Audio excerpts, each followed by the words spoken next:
Shalom blessed people, selamat beribadah kembali di dalam nama Tuhan kita Yesus Kristus. Saya mengajak kita semua untuk belajar satu judul, The Power of Encouragement. Katakan yuk sama-sama, 1, 2, 3, The Power of Encouragement. Apa artinya? Artinya adalah dahsyatnya sebuah dorongan semangat. Nah, saudara, di dalam kehidupan manusia, ternyata kebutuhan pokok manusia itu bukan hanya masalah fisik seperti sandang, pangan, dan papan saja. Kalau kita melihat di dalam kehidupan kita, ternyata ada kebutuhan-kebutuhan lain yang harus dipenuhi supaya kita ini juga bisa hidup dengan balance, hidup dengan seimbang. Nah, apakah kebutuhan lain selain fisik yang harus dipenuhi setiap saat? Antara lain kebutuhan secara mental dan kebutuhan secara rohani. Nah, saudara, sadarkah Anda pada masa-masa seperti sekarang ini, di mana banyak orang mengeluh, di mana banyak orang merasa takut, merasa khawatir menghadapi pandemi yang masih terasa begitu berat, ternyata kita sangat-sangat membutuhkan, kalau kita bicara secara mental dan secara rohani, dorongan-dorongan semangat untuk kita ini bisa terus maju bersama dengan Tuhan, berjalan dengan Tuhan hari demi hari, sampai kita mendapatkan kemenangan serta pertolongan dari Tuhan. Hari-hari ini banyak orang yang sudah putus asa, kehilangan pengharapan, tidak berani memandang masa depan, dan berkata, habis sudah hidup saya ini. Nah, itu sebabnya hari ini saya mengajak kepada kita semua untuk belajar bagaimana kita ini bisa mendapatkan kekuatan rohani, dorongan, semangat dari firman Tuhan. Untuk apa? Untuk selain kita menguatkan diri sendiri, kita pun boleh memberikan kekuatan kepada orang-orang lain yang ada di sekitar kita. Nah, saudara, mari kita akan lihat kata encouragement. Apakah artinya? Saudara, encouragement bisa diterjemahkan sebagai nasihat, penghiburan, atau dorongan semangat. Di sini kita melihat, saudara, bahwa semua orang tidak bisa hidup tanpa dukungan, nasihat, atau dorongan semangat dari orang lain. Pentingnya dorongan semangat ini pernah diungkapkan oleh Mark Twain, seorang pujangga Amerika yang sangat terkenal di abad 19. Dia mengatakan begini, sebuah dorongan semangat atau encouragement dapat membuat diriku berjalan sebulan penuh tanpa berhenti. Ini artinya apa? Artinya, saudara, sebuah encouragement, sebuah nasihat, sebuah penghiburan, sebuah dorongan semangat itu bisa membuat hati yang lemah, hati yang lesu, itu bangkit kembali dengan penuh semangat, sehingga stamina mental seseorang itu boleh menjadi kuat kembali menghadapi segala perjuangan di dalam hidup. Jadi saudara, di sini kita melihat ternyata dorongan semangat itu adalah salah satu hal yang sangat penting yang dibutuhkan manusia untuk memperkuat stamina psikisnya dan juga stamina rohaninya menghadapi tantangan hidup sehari-hari. Nah, kalau kita bicara tentang encouragement atau di dalam bahasa Yunaninya dipakai kata parakaleo, maka kita akan melihat bahwa kata ini muncul sebanyak 111 kali di dalam perjanjian baru. Artinya apa? Ini kata-kata yang sangat penting, yang sangat ditekankan, dan Tuhan mau kita ini senantiasa melakukannya setiap saat supaya sebagai orang percaya kita bisa saling menguatkan satu dengan yang lain. Mari kita akan lihat beberapa ayat. Baca bersama dengan saya 1 Tesalonika 5:11. Karena itu, nasihatilah seorang akan yang lain dan saling membangunlah kamu seperti yang memang kamu lakukan. Tuh ya, lihat kata nasihatilah itu dipakai kata parakalid atau encourage. Memberikan nasihat yang baik, memberikan dorongan, semangat satu dengan yang lain supaya kita bisa saling menguatkan dan membangun. Bagus ya, luar biasa.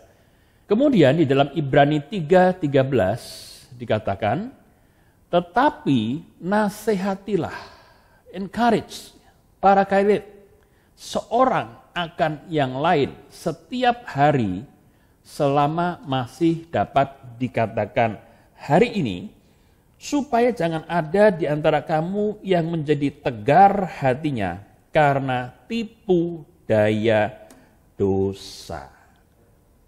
Nah saudara, kata Yunani yang dipakai untuk encouragement adalah parakaleo. Nah, inilah arti daripada parakaleo. Parakaleo artinya adalah memanggil seseorang untuk mendekat supaya memberikan pertolongan. Contoh, saudara, ada seorang anak kecil lagi main-main di halaman, tapi kemudian dia terjatuh.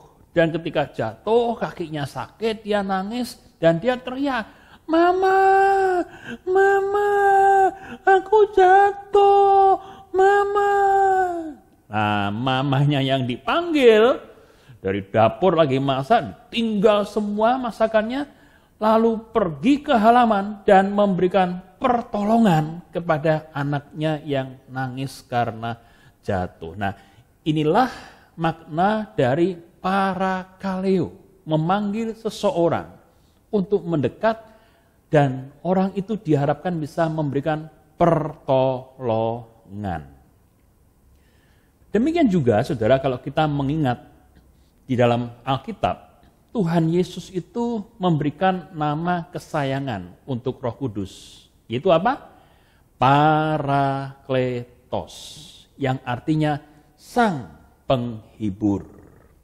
Ketika Tuhan Yesus naik ke surga, ia tidak membiarkan murid-muridnya sendirian, tidak punya gembala, namun ia mengirimkan penolong yang lain, yaitu Roh Kudus yang juga disebut sang penghibur itu untuk mendampingi kita di sepanjang umur kita supaya kita senantiasa mendapatkan pendampingan, mendapatkan penghiburan, pertolongan supaya kita boleh selamat sampai masuk ke surga yang kekal. Nah, saudara, kalau kita bicara tentang encouragement atau memberikan dorongan semangat, kita harus mengerti ternyata encouragement ini bisa menghasilkan berkat-berkat yang dahsyat. Contoh saudara, berkat dorongan semangat yang tepat, orang yang tadinya sudah loyo dan mau mundur, jadi mau maju lagi dan bersemangat lagi di dalam hidup. Demikian juga berkat encouragement, orang yang tadinya hidupnya jauh dari Tuhan dan hidup di dalam dosa, bisa menjadi orang yang penuh dengan pertobatan dan kembali kepada kasih Tuhan.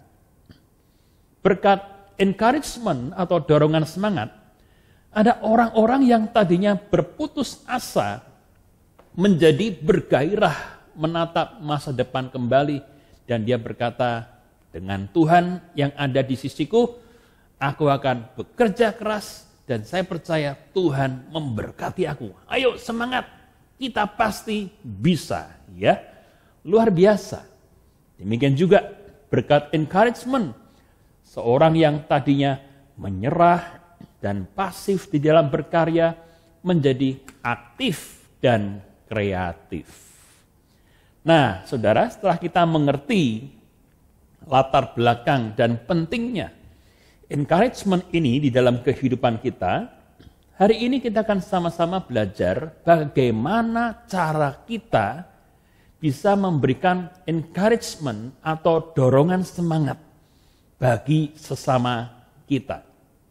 Yang pertama, saudara, dorongan semangat itu bisa kita berikan kepada sesama kita melalui kata-kata positif yang memberi dorongan semangat. Anda kalau perhatikan, setiap hari ini kita banyak sekali ngomong. Masalahnya, kata-kata kita itu isinya hal-hal yang baik atau yang tidak baik. Lebih banyak mana kita ngomong yang positif atau ngomong yang negatif? Secara naluriah, manusia itu sukanya cenderung ngomong yang apa? Negatif. Aduh, susah. Aduh, usaha sepi. Aduh, lemes. Aduh, tidak berdaya. Ciloko dan lain sebagainya. Itulah manusia. Nah, di sini saudara, kita harus melihat bahwa lidah kita yang memproduksi kata-kata itu saya bagi menjadi dua macam. Yang pertama, lidah yang negatif. Kata-katanya yang keluar juga negatif. Dari kata-kata yang negatif itu banyak sekali terjadi perpecahan akibatnya. Dari omongan-omongan, kata-kata yang negatif, kebencian juga ditabur di mana-mana. Bahkan akhirnya terjadi juga pembunuhan dan kriminalitas. Kalau kita lihat di dalam kehidupan sehari-hari, banyak toh perkelahian, pembunuhan dimulai dari cekcok, dari saling menyerang satu dengan yang lain lewat kata-kata yang disemburkan secara sembrono dan jahat. Hasilnya pun buruk sekali. Tapi yang kedua, lidah yang positif itu membawa berkat dan dorongan semangat melalui kata-kata yang diucapkan. Nah, saudara, kalau kita melihat Tuhan Yesus sendiri memberikan kepada kita satu contoh bagaimana bisa menggunakan kata-kata dengan baik sehingga orang yang tadinya lemah boleh menjadi dikuatkan kembali. Saudara, pada hari kebangkitan Yesus, itu pada hari Minggu Paskah, kalau Anda membaca di dalam Lukas pasal yang ke-24, di sana kita melihat bahwa Tuhan Yesus memberikan encouragement atau dorongan semangat kepada Kleopas dan temannya ketika sore hari itu mereka sedang ada dalam perjalanan menuju ke satu desa kecil yaitu Emmaus. Pada waktu itu Kleopas dan temannya merasa sedih dan mereka masih merasa sangat kehilangan Yesus yang mati di kayu salib. Dan meskipun mereka seharusnya ngerti Yesus sudah bangkit, namun secara manusia mereka sangat-sangat kecewa dan sangat-sangat lemah karena mereka merasa, Tuhan yang kita sembah, guru yang kita kagumi, kok matinya seperti itu ya? Dan sepanjang perjalanan mereka saling ngobrol satu dengan yang lain dengan nada yang negatif.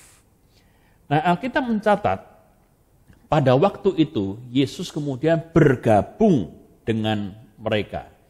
Yesus dengan tubuh kebangkitannya itu bergabung dengan Kleopas dan temannya yang tidak sadar pada waktu itu bahwa mas-mas yang bergabung dengan mereka itu adalah Yesus. Lalu berjalanlah Yesus bersama dengan mereka menuju ke Emmaus. Nah, kalau kita lihat di dalam Lukas 24:17 dikatakan di sana, Yesus berkata kepada mereka, "Apakah yang kamu percakapkan sementara kamu berjalan?"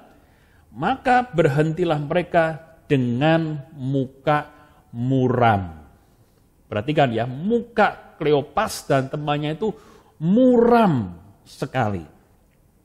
Lalu disinilah Tuhan Yesus memberikan encouragement, dorongan semangat bagi mereka.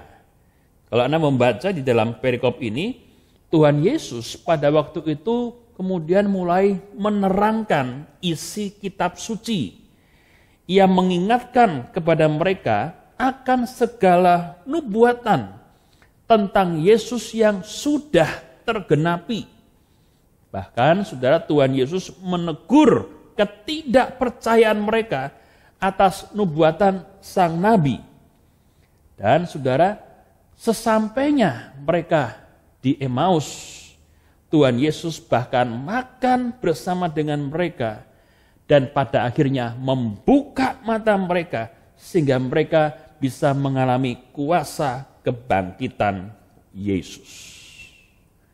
Setelah Yesus menghilang seusai dinner, barulah Kleopas dan temannya sadar, oh, mas-mas yang tadi jalan dengan kita ternyata itu guru kita Yesus. Dan saudara, Anda perhatikan, hati yang tadinya penuh dengan negativity, hati yang tadinya penuh dengan kesedihan, kedukaan, ketidakpastian, berubah menjadi hati yang penuh semangat, hati yang berkobar-kobar. Kita lihat, inilah hasil penghiburan dari Tuhan Yesus. Lukas 24:32. Kata mereka seorang kepada yang lain, "Bukankah hati kita berkobar-kobar ketika ia berbicara dengan kita di tengah jalan dan ketika ia menerangkan kitab suci kepada kita?" Ya. Jadi encouragement itu sangat-sangat penting dan Tuhan Yesus sendiri sudah memberikan contoh bagi kita bagaimana melakukannya. Demikian juga saudara, kalau kita melihat di dalam Kisah Para Rasul 11 ayat yang ke-22 sampai ayat yang ke-26, kita melihat ada seorang yang namanya Yusuf. Oleh para rasul namanya diganti menjadi Barnabas, yang artinya the son of encouragement. Seorang yang suka memberikan pertolongan, memberikan nasihat, memberikan dorongan, semangat kepada jemaat-jemaat lain. Kenapa Yusuf ini namanya diganti menjadi Barnabas? Karena memang orang ini punya karunia khusus memberikan dorongan semangat kepada orang lain melalui nasihatnya yang baik, melalui pelayanannya yang baik, melalui kata-katanya yang positif, melalui segala tindak tanduknya dalam hidup dan keluarganya.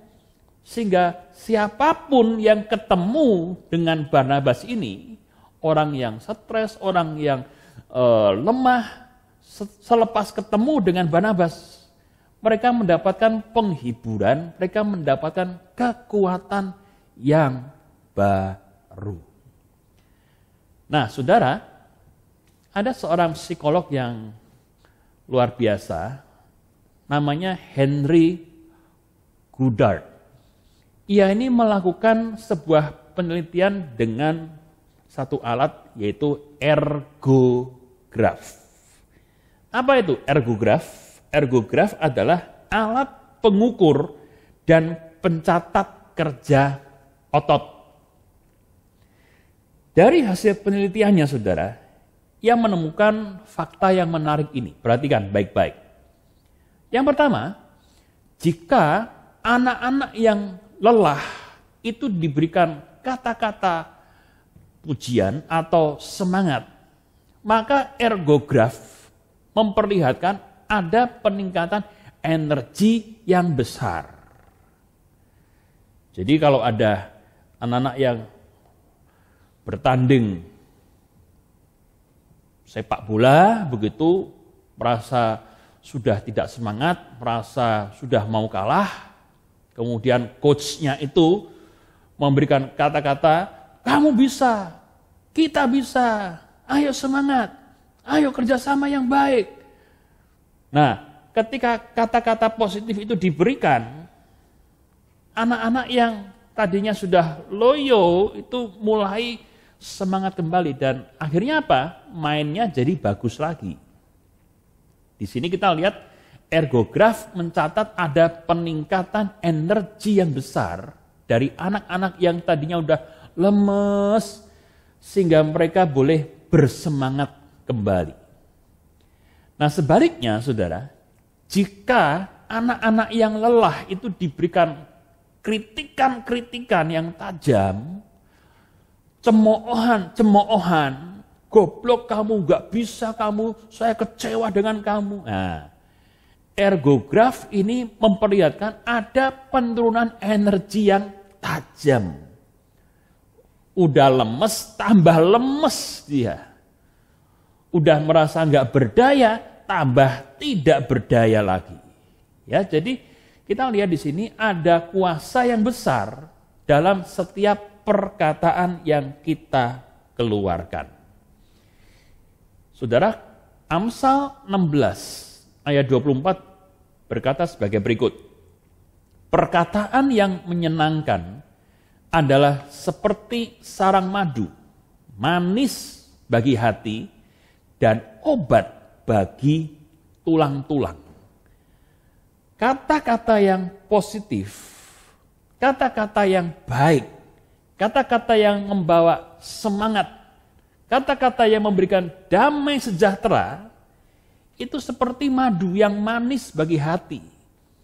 Hati yang pahit menjadi manis kembali. Hati yang takut mendapatkan keberaniannya lagi. Demikian juga, kata-kata yang menyenangkan juga menjadi obat bagi tulang-tulang yang letih lesu. Artinya apa? Ini mendatangkan semangat dan energi yang besar bagi kita semua. Itu sebabnya Saudara, coba dibiasakan di dalam kehidupan kita sehari-hari, kita mulai belajar untuk mengatakan hal-hal yang positif. Hal-hal yang bisa membangkitkan semangat, hal-hal yang bisa mendorong diri kita dan orang lain untuk tetap kuat dan bersemangat menjalani hidup. Contohnya apa? Ya, ketika anak kita melakukan hal yang baik, ya orang-orang di sekitar kita melakukan hal yang baik, kita memberikan penghargaan dengan kata-kata, wow, good job, bagus sekali pekerjaan kalian. Orang begitu kan akan senang dan tambah bersemangat untuk melakukan yang baik. Ketika kita berhadapan dengan teman, saudara yang sedang sakit dalam masa penyembuhan atau yang sedang terpapar COVID, kita bisa menelpon mereka, pakai video call dan mengatakan, ayo semangat sembuh, get well soon. Tuhan menyertai kamu, jangan patah semangat. Banyak kok yang sembuh, ayo kita berdoa, Tuhan pasti jamah, Tuhan akan menolong. Orang yang lagi sakit digituin, jadi semangat lagi untuk sehat. Penting sekali kita ini berkata-kata yang positif di dalam keseharian kita. Ketika ketemu dengan orang, mari kita belajar untuk melihat mereka dalam sisi yang positif. Jangan dikit-dikit body shaming. Jangan dikit-dikit mengkritik bentuk tubuh orang, bentuk pakaiannya seperti apa. Jangan saudara, belajarlah untuk memberikan pujian, penghargaan yang baik dan tulus. Kita katakan, Pak, Bu, senyummu hari ini manis loh, luar biasa loh.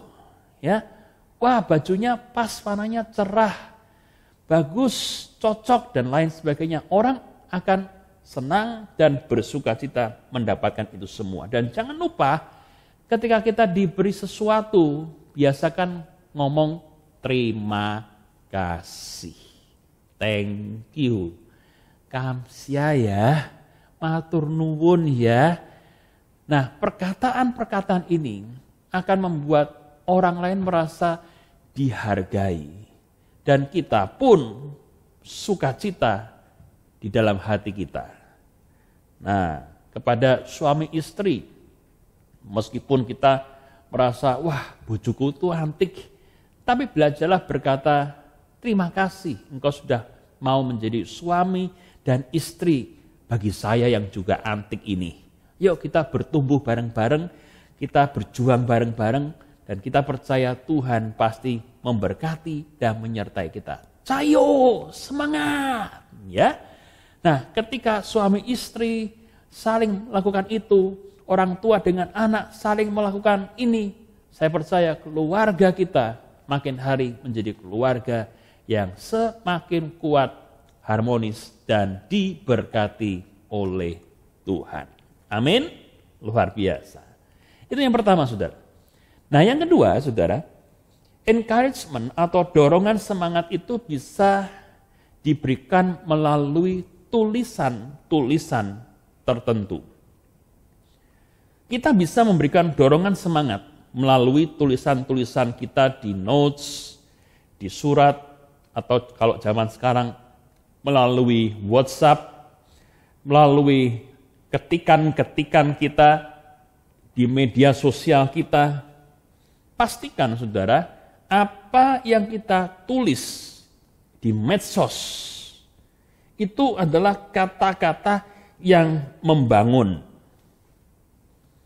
Jangan kita sukanya nge-share hoax atau hoax di medsos kita.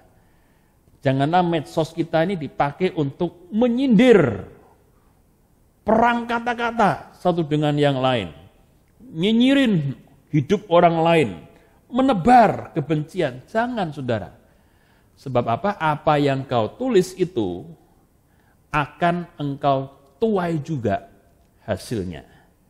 Hati-hati, saudara, menggunakan medsos. Itu sebabnya, saudara, kalau kita akan membuat status di medsos, tuliskanlah status-status yang baik. Anda bisa sharing firman Tuhan, ayat-ayat yang menjadi perenungan Anda pada hari itu. Anda bisa sharing hal-hal yang sifatnya positif, ya, kutipan-kutipan yang baik itu boleh Anda sharing. Dan tentunya lebih baik lagi bukan cuma di-sharing, Anda juga lakukan di dalam kehidupan sehari-hari supaya orang yang membaca tidak hanya melihat, orang ini hanya pinter sharing kutipan tapi nggak bisa ngelakoni di dalam kehidupan. Jadi ketika kita ini sinkron antara apa yang kita tulis dan apa yang kita lakukan dalam kehidupan sehari-hari, maka hidup kita bisa menjadi berkat dan kita pun bisa menguatkan orang-orang lain melalui tulisan-tulisan kita. Nah, saudara, kalau kita melihat di dalam perjanjian baru kita juga mengenal Pauline letters atau surat-surat Rasul Paulus yang ditulis kepada jemaat di Efesus, Galatia, Korintus, dan lain sebagainya. Untuk apa? Untuk memompa semangat mereka untuk berjuang setia sampai saat yang terakhir kepada Yesus Kristus. Demikian juga, saudara, Yohanes dalam Wahyu 1-3 menyemangati 7 jemaat di Asia Kecil. Tujuannya apa? Supaya mereka ini bisa tetap setia mengiring Yesus di akhir zaman sampai saat yang terakhir. Jadi begitu banyak, saudara, tulisan-tulisan yang bisa menggugah hati, tulisan-tulisan yang bisa menggugah iman di dalam firman Tuhan ini, yang kalau kita baca setiap hari, maka hidup kita boleh semakin dikuatkan.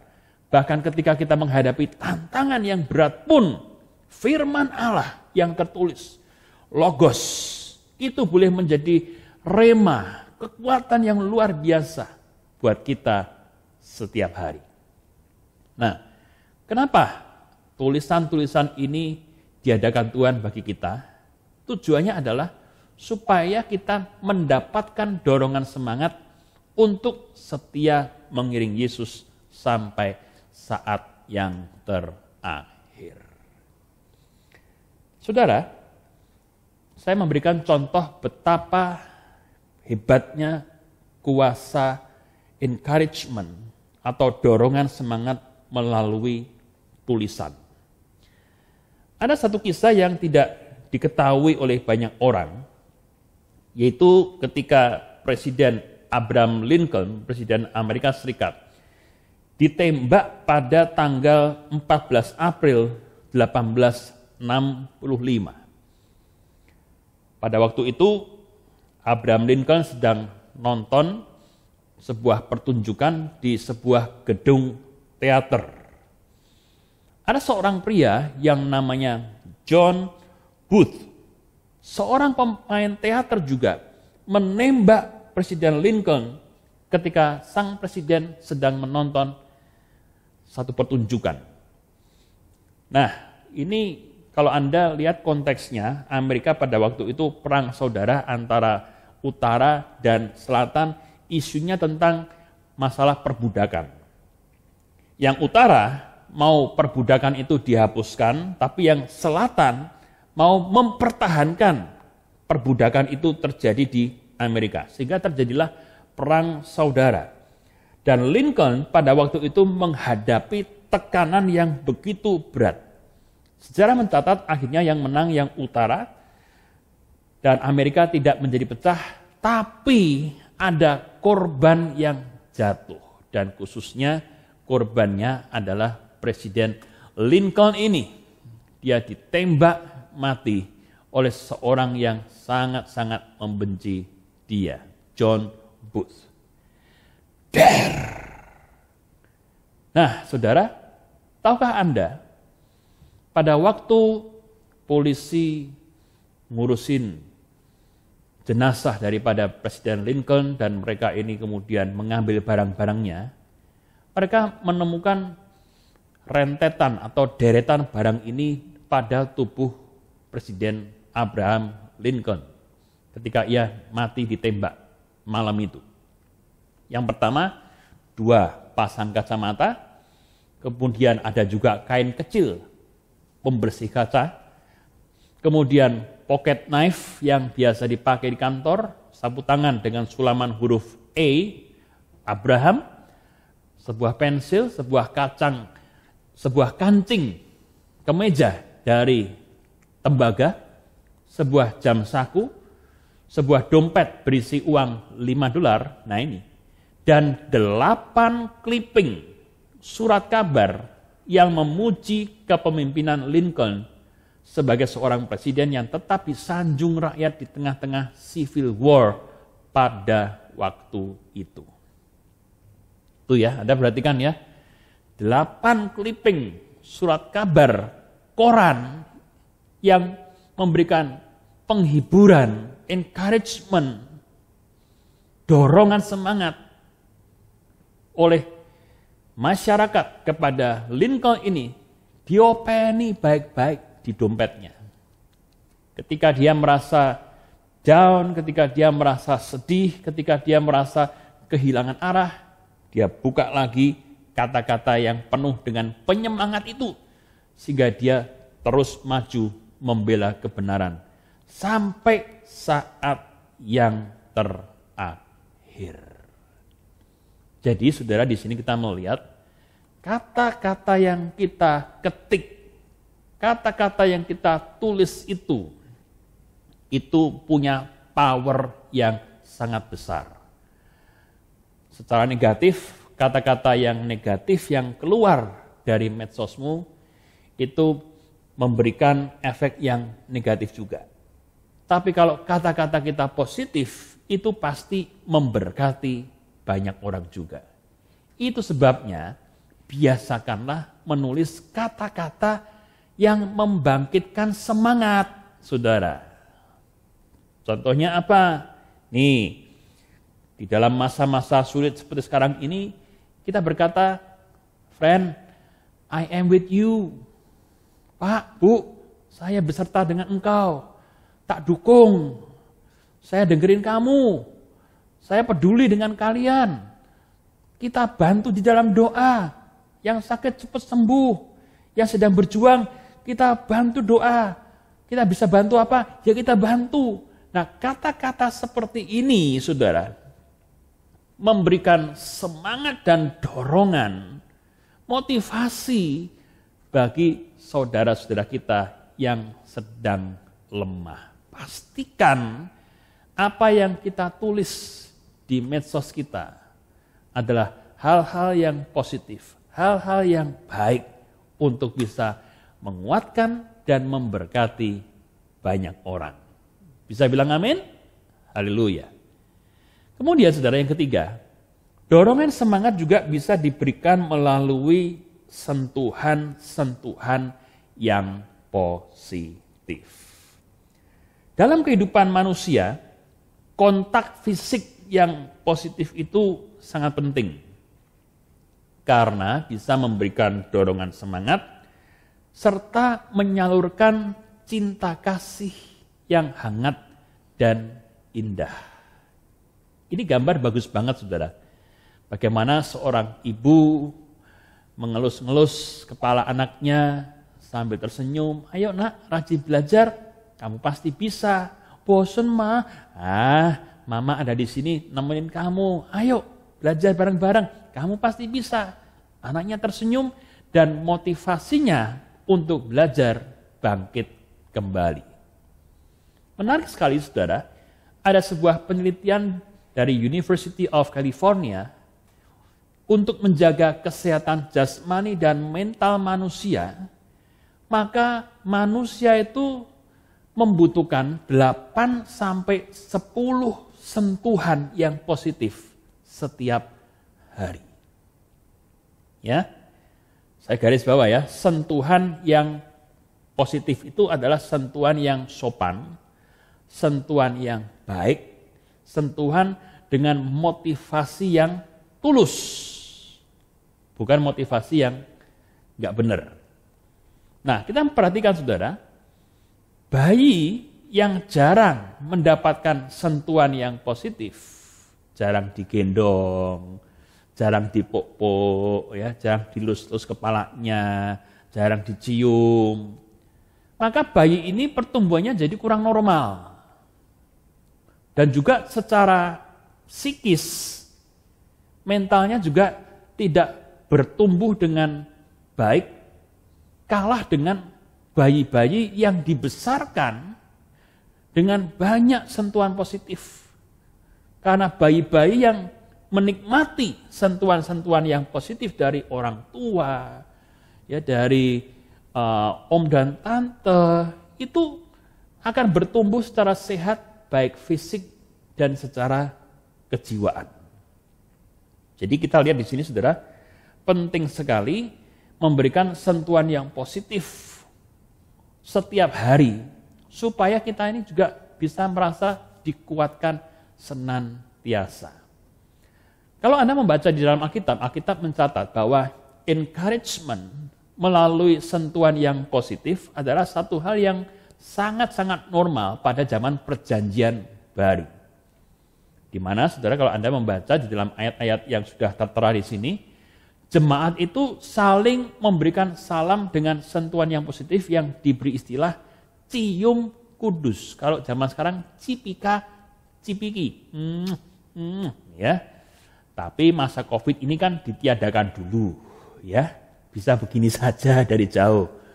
Ini kan sementara saja, tapi pada waktu itu, nah sentuhan yang positif itu, ya rangkulan yang positif, itu bisa memberikan rasa hangat, rasa diterima, rasa dikasihi, rasa dihargai, rasa diwongke, sehingga jemaat itu bisa saling menguatkan satu dengan yang lain, dengan sopan, dengan baik, dan kasih Tuhan itu boleh merata di seluruh jemaat.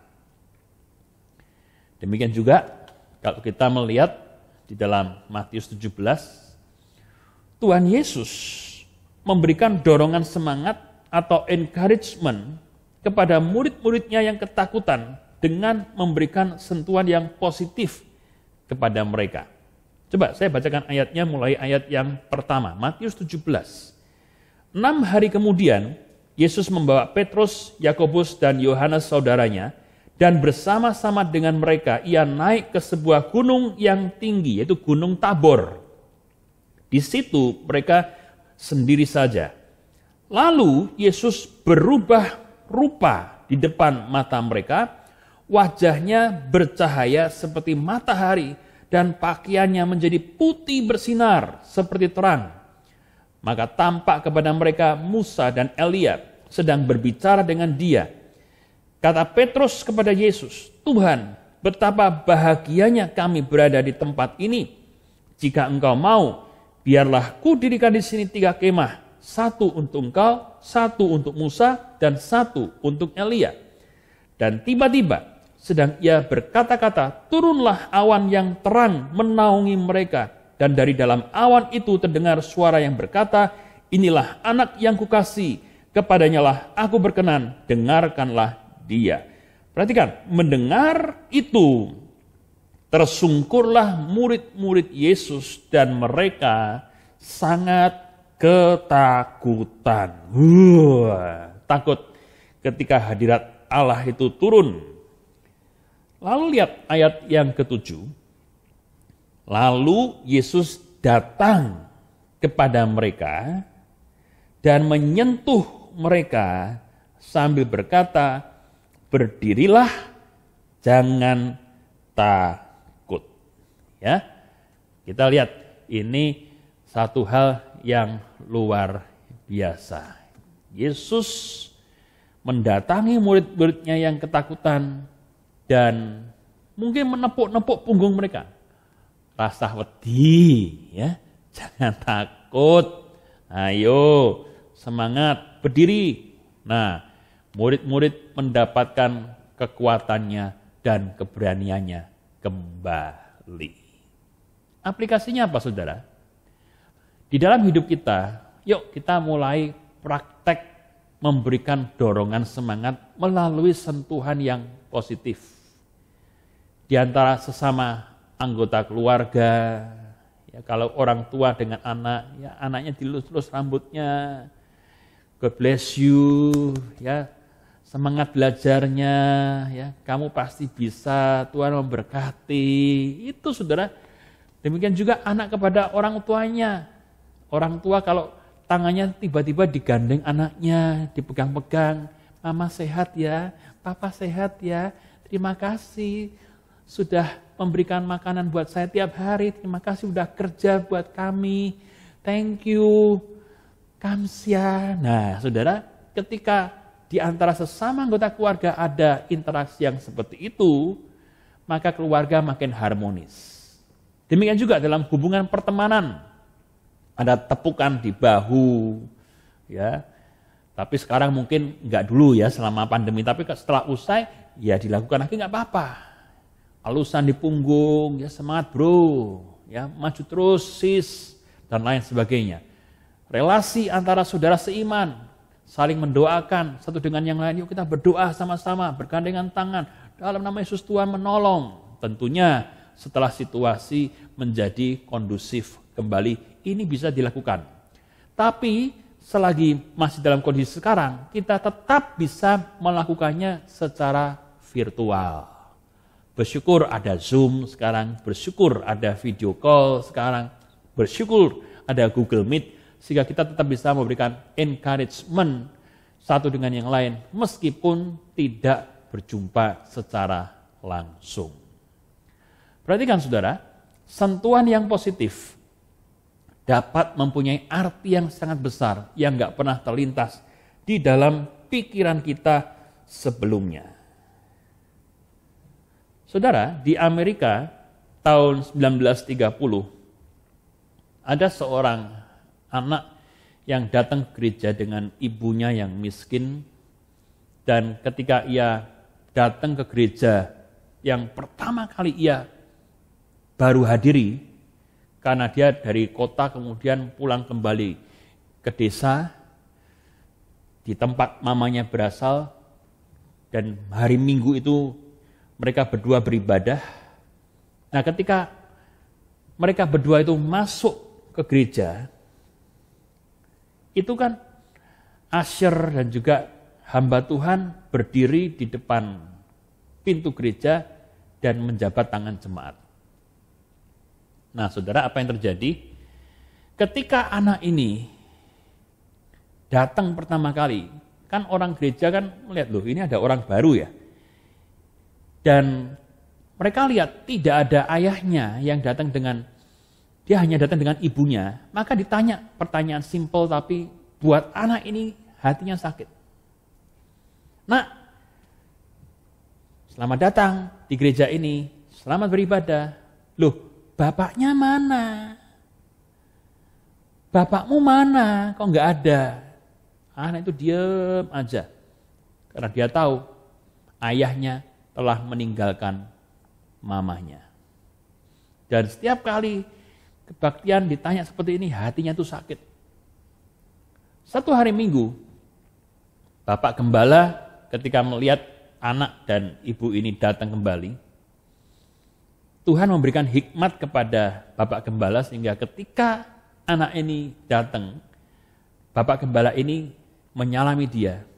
Dan Bapak Gembala mengatakan begini, saya ngerti ayahmu siapa. Kaget, ini anak. Siapa? Bapak Gembala mengatakan, ayahmu adalah Bapa di surga yang mengasihi engkau, yang menjadikan hidupmu berharga. Dan Bapamu di surga punya rencana yang indah atas hidupmu. Engkau adalah anak Bapa di surga. Saudara, ketika identitas yang baru ini diberikan kepada anak ini jadi pede kembali.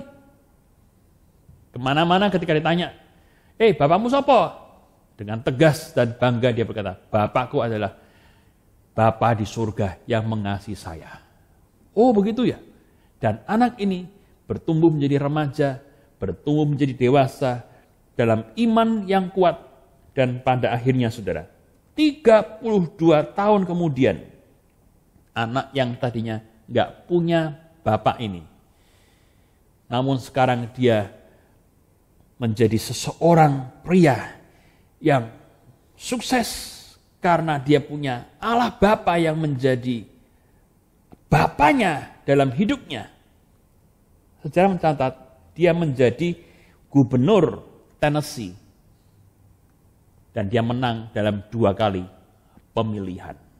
Tuh lihat saudara, sentuhan yang positif itu punya arti yang sangat besar. Ketika si Bapak Gembala menepuk punggung anak ini, dia berkata, kamu adalah anak Bapa di surga. Ya. Tuhan berkati, kamu pasti sukses, kamu pasti bisa. Ayo semangat. Wah, dari tepukan di punggung itu, anak itu merasa pede dan Tuhan pimpin kehidupannya semakin hari semakin meningkat dan menjadi berkat. Luar biasa buat firman Tuhan hari ini. Kemudian yang keempat saudara, kita belajar bahwa memberikan dorongan semangat itu bisa kita lakukan melalui kehadiran kita secara pribadi. Khususnya di tengah-tengah orang atau keluarga yang sedang mengalami masa-masa yang sulit. Kadang saudara, encouragement terbaik adalah ketika kita menunjukkan kehadiran kita tanpa banyak mengucapkan kata-kata. Ini namanya presence ministry. Hadir memberikan support, neng gak kakean ngomong. Ya hadir aja. Dan ketika hadir, orang yang susah boleh mendapatkan kekuatan. Hal itulah yang dilakukan oleh teman-teman Ayub ketika mereka mendengar penderitaan Ayub yang luar biasa dahsyat. Ayub 2:13 mencatat bagaimana teman-teman Ayub ini datang, hadir, lalu duduk dekat Ayub tanpa mengucapkan sepatah kata pun selama 7 hari 7 malam. Ya. Bahkan saudara dikatakan di sini, lalu mereka duduk bersama-sama dia di tanah selama 7 hari 7 malam. Seorang pun tidak mengucapkan sepatah kata kepadanya karena mereka melihat bahwa sangat berat penderitaannya. 7 hari. Menengai. Tapi Ayub selama 7 hari merasa terhibur juga karena teman-temannya mau jauh-jauh datang untuk memberikan support kepada dia. Meskipun kalau kita lihat akhirnya setelah 7 hari, mulut teman-temannya Ayub juga nggak tahan. Akhirnya ada yang ngejudge si Ayub juga. Tapi di sini saudara, kita belajar bahwa ketika kita hadir untuk memberikan support kepada seseorang, maka kita harus memiliki pengendalian diri yang baik. Saya ulang ya, pada waktu kita besuk orang sakit, orang yang berduka, kita nggak usah kebanyakan bicara, tapi yang penting kita mendoakan dan hadir buat mereka. Jangan sampai kita juga melakukan kesalahan-kesalahan yang justru tidak memberikan penghiburan buat keluarga, tapi justru malah bikin jengkel, saudara. Nah ini kesalahan-kesalahan yang sering kita lakukan ketika kita besuk atau datang kepada seseorang yang sedang ada dalam masalah. Yang pertama, hadir, tapi karena bingung mau ngomong apa, akhirnya kita ini ngomong dengan kata-kata yang tidak bijaksana, tidak menghibur. Contoh, orang lagi sakit ya, karena bingung mau ngomong apa lagi, orang seringkali bicara begini, iya, tetangga saya juga sakitnya sama kayak kamu, mati. Wah, saudara, orang yang lagi sakit, lagi bergumul dengan kesehatannya, dibesuk dengan kata-kata seperti itu, bukannya tambah semangat, tambah ngelokro, tambah sedih, tambah lemah. Nah ini bertobat, saudara. Demikian juga, saudara, pada waktu kita datang kepada orang yang sakit, hati-hati dengan kamera, saudara. Belum tentu mereka itu senang difoto dalam kondisi yang sakit, apalagi kalau Anda share kepada orang lain tanpa seizin yang sakit. Hati-hati, saudara, ini menyangkut privasi seseorang, apalagi yang sudah meninggal. Kemudian kita masuk dan kita foto di peti, langsung kita share di medsos tanpa minta izin kepada yang bersangkutan. Mungkin maksudnya baik, doakan ya, tapi alangkah baiknya, saudara, minta izin dulu kepada keluarga atau yang bersangkutan, boleh enggak, supaya tidak menimbulkan kekecewaan dari keluarga yang kita kunjungi. Demikian juga, saudara, ketika datang dengan berdoa dengan suara keras sehingga orang yang terganggu, itu pun tidak bijaksana. Apalagi kalau kita datang besuk di rumah sakit, satu kamar isinya ada 6 orang, ada 4 orang, kemudian kita doa bahasa roh keras-keras, orang lain merasa terganggu. Nah, bijaksanalah dengan semua itu, melihat sikon yang baik. Nah, jangan sampai kedatangan kita tidak membawa penghiburan sama sekali. Kalau kita membaca di dalam Amsal 13:17, dikatakan di sini, utusan orang fasik menjerumuskan orang ke dalam celaka, tetapi duta yang setia mendatangkan kesembuhan. A faithful ambassador brings healing. Kalau Anda memperhatikan, saudara, dalam budaya orang Yahudi ketika mereka melayat seseorang yang meninggal, mereka ini datang dan hadir sampai di tempatnya itu diem tanpa kata-kata, menjaga ketenangan, mendengar percakapan-percakapan apa yang terjadi, lalu memberikan sentuhan yang positif, ya, dan mengeluarkan air mata yang ditampung dalam satu wadah yang disebut lahrimatori, alias kirbat, bentuknya seperti botol yang panjang ini. Jadi mereka ikut berduka cita dan mereka ikut menangis, dan air matanya bukan diseka, tapi air matanya ditampung di lahrimatori. Kemudian setelah selesai ditutup dan diberikan kepada keluarga yang bersangkutan. Tujuannya apa? Tujuannya supaya keluarga tahu teman-temannya sudah hadir dan mensupport mereka, dan dengan cara seperti ini mereka tahu bahwa Tuhan tetap masih mengendalikan situasi yang ada. Jadi saudara, berhati-hatilah ketika kita mau menghibur seseorang melalui kehadiran kita. Jadilah orang-orang yang bijaksana. Amin.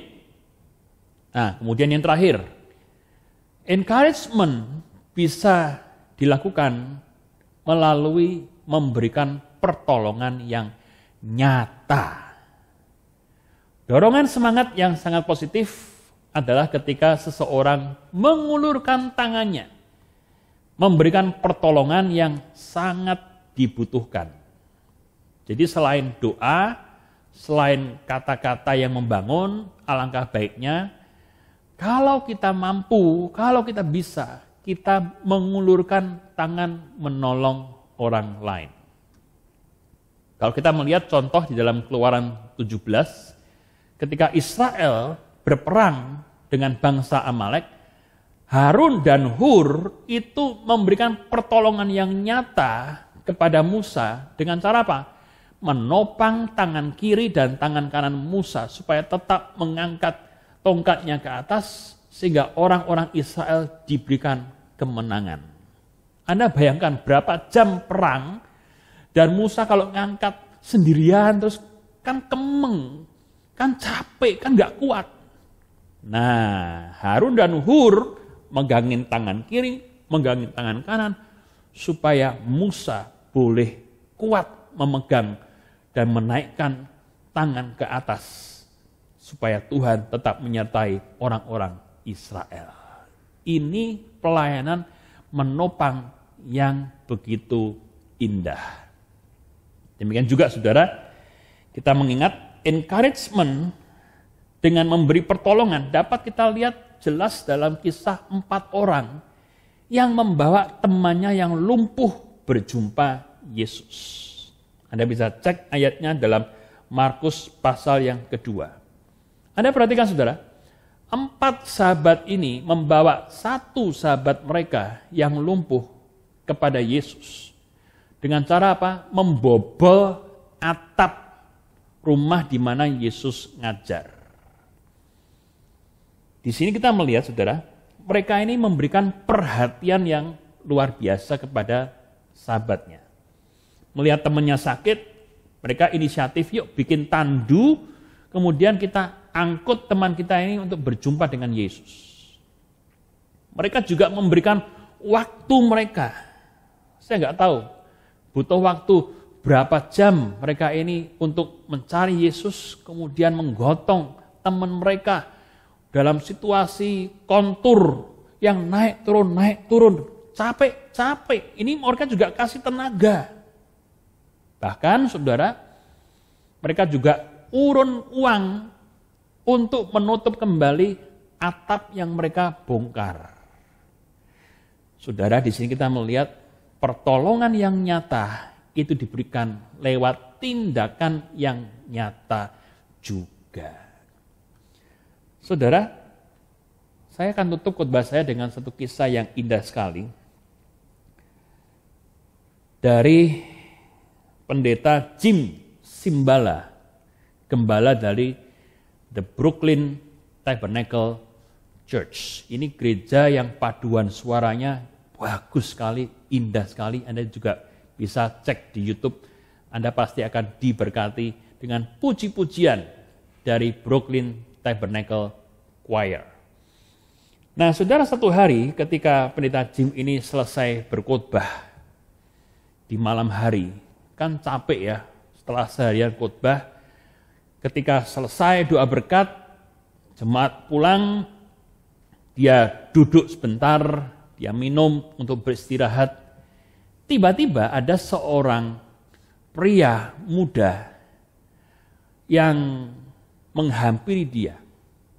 Nah, si pemuda ini tampangnya lusuh sekali. Kayaknya dia ini homeless, orang yang nggak punya rumah. Anda perhatikan di Amerika, banyak sekali orang-orang yang nggak punya rumah dan tidur di jalan. Nah, si pemuda ini datang kepada pendeta Jim, dan ketika datang, ambune, baunya tuh luar biasa ya, maklum nggak mandi sekian lama. Nah, si pendeta Jim ini mikir, wah ini orang pasti minta uang sama saya. Dan ketika orang ini ada di depannya, orang ini berkata, Pak Pendeta, bolehkah saya ketemu dengan Anda sebentar? Pastor Jim berkata, oke, tidak apa-apa, meskipun dalam hati saya harus tahan napas karena ambungmu luar biasa. Ada apa? Namamu siapa? Nama saya David. Oh, David. Nah, ketika mendengar nama David dan melihat tampang si David ini, lalu secara refleks, pendeta Jim ini mengeluarkan dompet untuk mau memberikan uang kepada David supaya so si David ben cepet pergi, aku capek mau istirahat. Paling kan orang ini datang cuma minta uang. Pikir pendeta Jim ini. Tapi saudara, tahukah apa yang dilakukan oleh si David ini? Ketika dikasih uang, orang yang homeless ini berkata, maaf Pak, saya tidak butuh uang ini sekarang. Yang saya perlukan adalah Yesus yang Bapak tadi khotbahkan. Maukah Bapak memimpin saya untuk mengenal Yesus lebih dalam lagi? Karena saya mau bertumbuh dalam pengenalan saya akan Kristus yang kasihnya sempurna itu. Oh, saudara, ketika mendengar kata-kata si David ini, Pak Jim ini merasa malu karena sudah underestimate orang ini. Dia berkata kepada Tuhan, Tuhan ampuni saya pikir orang ini minta duit, ternyata dia mau berjumpa dengan Engkau. Dan saudara, si pendeta Jim Simbala ini kemudian membuka tangannya, dan dia berkata, saya akan menerima Engkau sebagai jemaat di tempat ini, dan aku akan mengenalkan engkau kepada Yesus, supaya engkau mengalami kasih-Nya secara pribadi. Akhirnya sudah ia membuka tangannya dan memeluk si pemuda yang kumuh dan bau itu. Anehnya saudara, pada waktu hatinya dipenuhi dengan kasih, bau apek itu nggak ada lagi dan rasanya harum. Karena apa? Karena Pastor Jim ini melihat ada satu jiwa yang datang menyerahkan diri untuk bertobat kepada Yesus. Saudara, akhirnya dari perjumpaan itu, kehidupan David ini diubahkan Tuhan secara total. Ia mulai bertumbuh di dalam Tuhan, ia mulai mencari pekerjaan, dia juga mulai aktif di gereja. Kecanduannya terhadap obat bius akhirnya dibantu oleh gereja sehingga ia bisa terlepas dari itu semua. Sekarang hidupnya bersih. Sekarang dia menjadi seorang yang penuh tanggung jawab dan dedikasi. Dia ikut melayani Tuhan di gereja. Bahkan, saudara, akhirnya orang yang tadinya homeless, si David ini, menjadi pendeta pembantu di cabang New Jersey. Inilah yang saya sebut the power of encouragement. Orang yang tadinya hancur ketika mendapatkan dorongan, semangat, motivasi, kasih yang indah, dibangkitkan hidupnya, dipulihkan hidupnya, bahkan diberkati Tuhan secara ajaib. Jadi saudara, kesimpulannya apa? Marilah dalam hidup ini kita menjadi orang-orang yang senantiasa mau dipakai Tuhan, memberikan penghiburan dan kekuatan bagi orang yang ada di sekitar kita. Dengan cara inilah dorongan, support, dan penguatan diberikan. Yang pertama, melalui kata-kata positif dan memberi semangat. Yang kedua, melalui tulisan-tulisan yang positif. Yang ketiga, melalui sentuhan yang positif. Yang keempat, melalui kehadiran pribadi di masa-masa sulit. Dan yang kelima, melalui pemberian pertolongan dengan tulus dan ikhlas. Saya percaya kalau kita semua dipakai Tuhan dalam masa-masa yang seperti sekarang ini, nama Tuhan semakin dipermuliakan dalam hidup kita dan pelayanan kita bisa menyentuh semakin banyak orang lagi. Puji Tuhan buat firman Tuhan hari ini. Mari kita akan membuka hati kita dan berdoa. Tuhan Yesus, ampuni kami kalau selama ini kami seringkali egois dan hanya memikirkan diri kami sendiri. Kami seringkali mengeluh, kami seringkali merasa pesimis, dan kami seringkali menjadi egois. Padahal di masa-masa seperti sekarang ini, Tuhan mau kita ini berbagi. Tuhan mau kami ini bisa menjadi berkat satu dengan yang lain. Roh Kudus, Parakletos, penghibur, tolong supaya firman Tuhan yang sudah kami dengar ini bisa terpatri di dalam hati kami. Dan beri kekuatan kami semua untuk kami boleh menjadi pelaku-pelaku firman-Mu yang setia. Pakai kami semua, jemaat, dimanapun kami berada saat ini, untuk kami juga bisa dipakai Tuhan, untuk menjadi orang-orang yang memberikan semangat, memberikan dorongan, untuk memulihkan hidup orang lain juga. Dan kami percaya Tuhan, nama-Mu dipermuliakan lewat semua pelayanan kami ini. Terima kasih Tuhan Yesus. Kami berdoa juga buat yang sakit kiranya Tuhan sembuhkan, buat yang terdampak oleh COVID-19 ini juga Tuhan memberikan jalan yang terbuka pada waktunya, memberikan kami kreativitas, dan kami percaya Tuhan kasih-Mu, anugerah-Mu senantiasa cukup bagi kami, karena Engkau adalah gembala kami yang setia. Akhirnya, saudaraku yang dikasihi Tuhan, terimalah segala berkat, kasih anugerah, dan penyertaan yang sempurna dari Allah Bapa, Putra, dan Roh Kudus, menyertai kita sekalian hari ini sampai selama-lamanya. Katakan amin. Amin. Tuhan Yesus memberkati kita semua.